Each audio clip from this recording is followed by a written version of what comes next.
this is John from Kanen Coffee, and today we have a Pavoni Europiccola with us in the shop.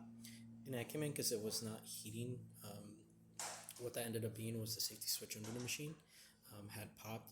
This is usually due to overheating or leaving the machine on for quite a while, either on accident or just leaving it on for 2 to 3 plus hours. And what happens is that the boiler temp gets too high, which pops the switch, which cuts off the heating element's power, which allows it to not heat anymore. And so after checking for a long time using a gauge on the lid, just because this machine doesn't have a pressure gauge, it's not the professional model, after a while we didn't see any sort of overheating.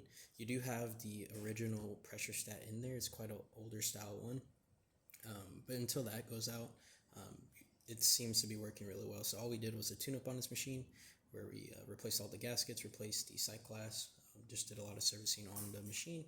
And now we're just going to quickly test that new group head gasket. We're going to start to pull a shot.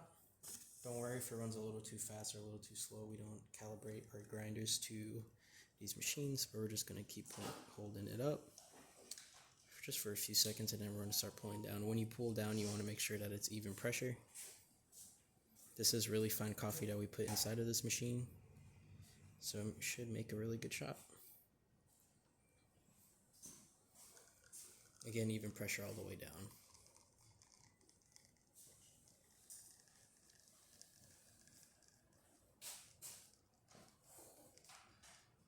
It looks great. Of course, you want to wait a few seconds before you take the portafilter off, because when you do, if you were to take it off too early, there's a lot of pressure in that group head that doesn't have a way out, apart from leaking out through the portafilter. So you just want to make sure you leave your portafilter in there for a few seconds, or unless it's going to sneeze on you.